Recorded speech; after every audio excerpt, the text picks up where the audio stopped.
আমন্ত্রণ সবাইকে সত্য ও সুন্দরের পক্ষে। হ্যালো বন্ধুরা, চাপা কণ্ঠের আজকের পর্বে স্বাগত। ওবায়দুল কাদের, শেখ সেলিম, শেখ হেলাল ও সাবেক প্রধানমন্ত্রী শেখ হাসিনার নিরাপত্তা উপদেষ্টা তারিক আহমেদের সহযোগিতায় সড়ক বিভাগ থেকে গত 12 বছরে ৮৩,০০০ কোটি টাকা লুটপাট করেছে দেশের 15টি ঠিকাদারি প্রতিষ্ঠান। সড়ক ও জনপদের তালিকাভুক্ত ঠিকাদারি প্রতিষ্ঠানের সংখ্যা ১১০০ হলেও আওয়ামী লীগ সরকারের মন্ত্রী ও এমপিদের আশীর্বাদে মাত্র 15টি প্রতিষ্ঠান বাগিয়ে নিয়েছে ৯০% কাজ। সবচেয়ে বেশি কাজ পাওয়া ঠিকাদারি প্রতিষ্ঠান হল Hasan Techno Builders, Rana Builders, NDE, Mozahar Enterprise, Mohammad Mainuddin, Banshi Limited, Taher Brothers, Mohammad Aminul Haque Limited, Masud Hitech Engineers, Spectra Engineers, MS Saleh Ahmed, MM Builders and Engineers, Reliable Builders, Ama Construction, Mahfuz Khan Limited ও আবেদ মনসুর কনস্ট্রাকশন। সড়কের ঠিকাদারি কাজে এক বিস্ময়ের নাম ন্যাশনাল ডেভেলপমেন্ট ইঞ্জিনিয়ার্স এনডি। ২০১৭ সালের শেষ দিকে প্রতিষ্ঠানটি সড়কে কাজ শুরু করে। মাত্র ৬ বছরে তারা সড়কে একক ও যৌথভাবে ৮,৫০০ কোটি টাকার ঠিকাদারি পেয়েছে, যা মোট কাজের ১০%। সড়ক ও জনপথ অধিদপ্তরের ৭ জন সংশ্লিষ্ট কর্মকর্তা নাম প্রকাশ না করার শর্তে বলেন, এনডিআই ঠিকাদারি কাজ পেতে আওয়ামী লীগ সরকারের সড়ক পরিবহন ও সেতুমন্ত্রী ওবায়দুল কাদেরের মাধ্যমে প্রভাব বিস্তার করত। ওবায়দুল কাদের কর্মকর্তাদের বলে দিয়েছিলেন যে প্রতিষ্ঠানটির পেছনে রয়েছেন সাবেক প্রধানমন্ত্রী শেখ হাসিনা, সাবেক সামরিক উপদেষ্টা তারিক আহমেদ সিদ্দিক। ঠিকাদারি কাজ পাওয়া, নিম্নমানের কাজ করে টাকা তুলে নেওয়া এবং বেশি কাজ করা দেখিয়ে বাড়তি বিল আদায়, এগুলোর জন্য ঠিকাদারেরা মন্ত্রী, সংসদ সদস্য ও নেতাদের হাতে রাখতেন। এটা বিগত সরকারের আমলে ওপেন সিক্রেট হয়ে পড়েছিল। এটা ছিল দুর্নীতির মহামারী। আওয়ামী লীগের ১৫ বছরের শাসনামলে সড়কের ঠিকাদারি কাজ ৩টি পক্ষ নিয়ন্ত্রণ করত। ১. আওয়ামী লীগের কিছু প্রভাবশালী নেতা ও সংসদ সদস্য। ২. সাবেক সড়ক মন্ত্রী ওবায়দুল কাদেরের স্বজন ও ঘনিষ্ঠ কয়েকজন এবং ৩. সড়ক জনপথের কয়েকজন প্রকৌশলী।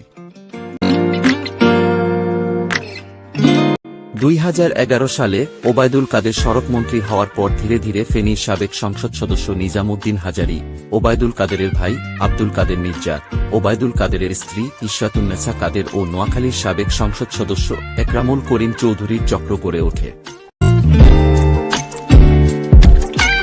ঠিকাদারি কাজের ভাগবাটোয়ারা নিয়েই কাদের মির্জার সঙ্গে ওবায়দুল কাদের ও তার স্ত্রীর বিরোধ তৈরি হওয়ায় ২০২১ সালে ওবায়দুল কাদেরের বিরুদ্ধে প্রকাশ্যে বক্তব্য দিয়ে আলোচনায় আসে কাদের মির্জা।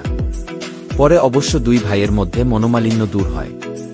মন্ত্রণালয় ও সড়ক ও জনপথে আবার তদবিরের সুযোগ ও ঠিকাদারি কাজ পেয়ে চুপ হয়ে যায় কাদের মির্জা।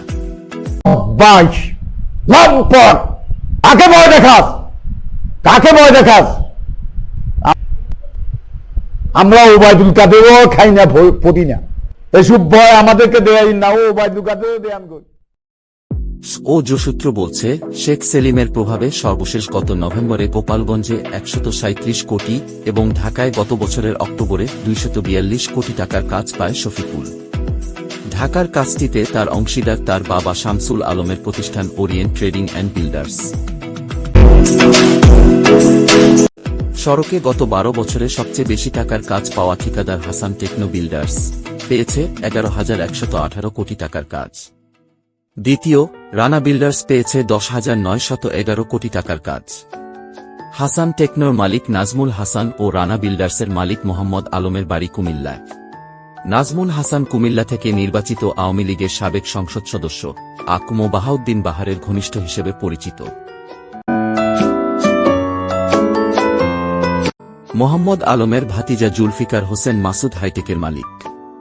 প্রতিষ্ঠানটি ৪,৩৮১ কোটি টাকার কাজ পেয়েছে।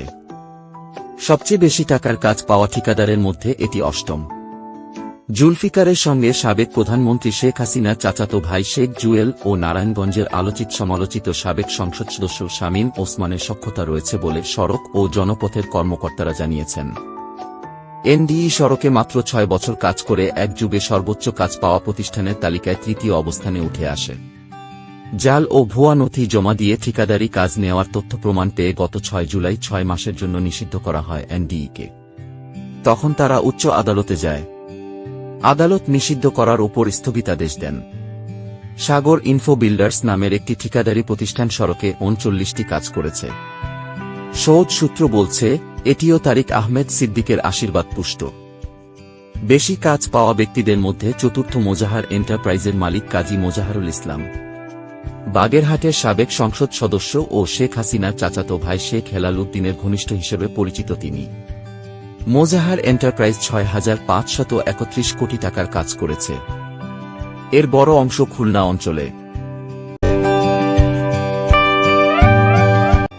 সংস্থাটির দুজন কর্মকর্তা বলেন, জালিয়াতি ধরা পড়ার পর চলতি বছরের শুরুতে রিলায়েবলকে কালো তালিকাভুক্ত করার উদ্যোগ নিলে তা ঠেকাতে শেখ সেলিম কয়েক দফা ফোন করেছিলেন। ঠিকাদারি কাজ বাগাতে মডেলদের দিয়ে তদবির করানোর অভিযোগও রয়েছে। 2021 সালে একজন মডেলের কাছ থেকে একটি BMW গাড়ি জব্দ করা হয়। এটির নিবন্ধন ছিল রিলায়েবল বিল্ডার্সের নামে। সবচেয়ে বেশি কাজ পাওয়া ঠিকাদারদের মধ্যে 13তম অবস্থানে তমা কনস্ট্রাকশন। বিগত আওয়ামী লীগ সরকারের আমলে রেল, স্থানীয় সরকার, গণপূর্ত নৌ-সহ সরকারের বিভিন্ন দপ্তরে বিপুল কাজ পেয়ে আলোচিত হয় প্রতিষ্ঠানটি। মির্জা আজম ছাড়াও সড়কমন্ত্রী ওবায়দুল কাদের এবং নোয়াখালীর সাবেক সংসদ সদস্য একরামুল করিম চৌধুরীর সঙ্গে তমার মালিকের সুসম্পর্ক ছিল। মাহফুজ খান লিমিটেড প্রতিষ্ঠানটি 2,281 কোটি টাকার কাজ পেয়েছে। মাহফুজ খান সাবেক প্রধানমন্ত্রী শেখ হাসিনার ফুফাতো ভাই আবুল হাসানাত আবদুল্লাহ ও তার ছেলে সেরনিয়াবাদ সাদিক আবদুল্লাহর ঘনিষ্ঠ। সাদিক আবদুল্লাহ মেয়র থাকার সময় বরিশাল সিটি কর্পোরেশনের কাজ নিয়ন্ত্রণ করতেন মাহফুজ খান। 2018 সালের দিকে সৌজে ঠিকাদারি শুরু করেন আবেদ মনসুর। সে সময় ওবায়দুল কাদের সড়কে বেশ দৌড়ঝাঁপ করতেন এবং আবেদ মনসুরকে সঙ্গে দেখা যেত।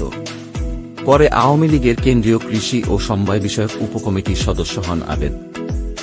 আগে তিনি বিলবোর্ড, ব্যানার ও বিজ্ঞাপনের ব্যবসা করতেন। টেলিভিশন নাটকও প্রযোজনা করেছেন। সে সময় সাবেক সড়ক মন্ত্রী ওবায়দুল কাদের সঙ্গে সখ্য গড়ে ওঠে। 6 বছরে আবেদ মনসুর সড়কে 1009 কোটি টাকার কাজ পেয়েছেন। 3 জন ঠিকাদারের সঙ্গে কথা বলে জানা যায়, যে কোনো প্রকল্পে 10 থেকে 15% অর্থ রাজনীতিবিদ ও প্রকৌশলীদের কমিশন দিতে ব্যয় হয়। মাঠ পর্যায়ের কর্মীদের ঘুষ ও চাঁদার পেছনেও অর্থ ব্যয় হয়।